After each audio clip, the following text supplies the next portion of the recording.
I'm a 90-year-old woman. I used to have a blankie. Well, I always had a blankie my whole life, except for this big batch of years. So as a childhood, I had a blankie. Lived life. Become a child again, I got my blankie back in the nursing home. I was just there just last week before I crossed over.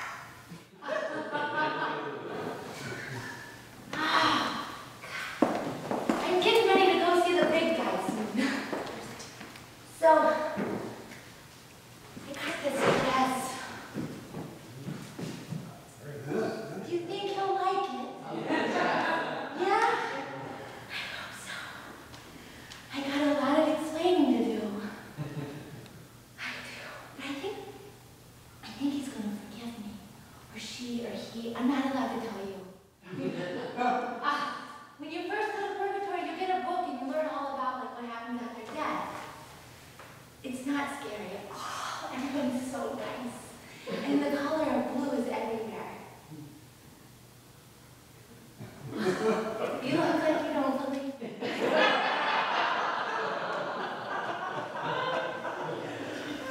Anyway, I love having a blankie. I miss my friend Charlotte. Oh, she was my best friend in the nursing home. We lived together for 10 years. Those may have been the best 10 years of my life. I told her all my stories. I told her about Cosmo. Cosmo. I want you to know that my granddaughter lives in San Francisco. She's living right now on a street called Cosmo Alley. I find that very appropriate because, shh, I'm getting lost. It's like my dementia is coming back. Anyway, to the point. Cosmo. I talked to Charlotte a lot about Cosmo. He was a man that I loved very much in my heart. I met him in 1942. He was African American, as everyone says today. Back then, we just said he was a black guy.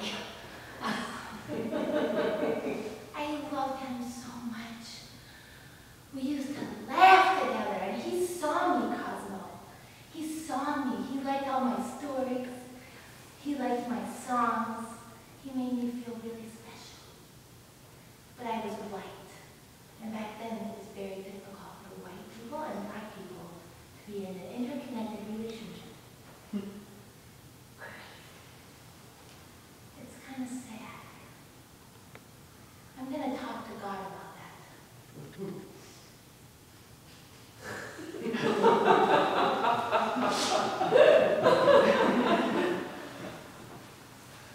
I don't think it's funny. But, you know, I was listening to somebody tell a story at one of my granddaughter asked me to come along tonight. So I'm here. It's my dementia.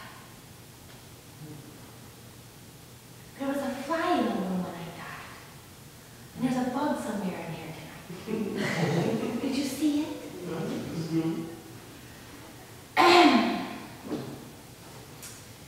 So my granddaughter's reading this book. It's called Broken Open.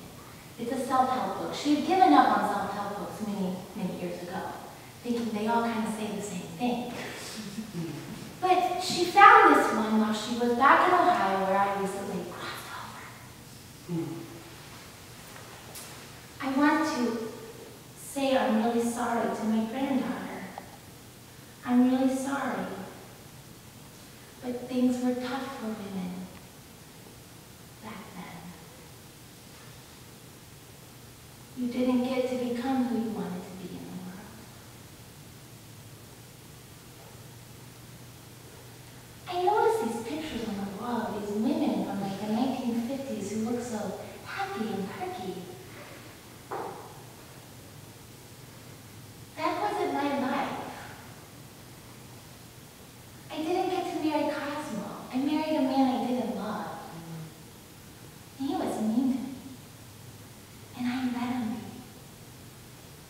I had 6 kids with him. I should have been a writer and traveling the world. I had 6 kids.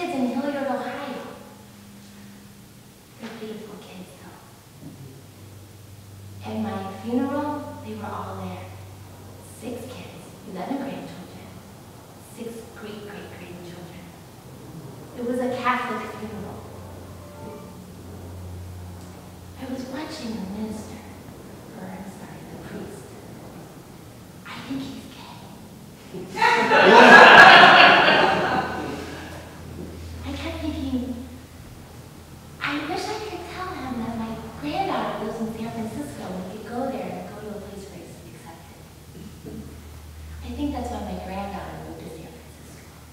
I'm glad she's there. Thank God she's there. Well, I have no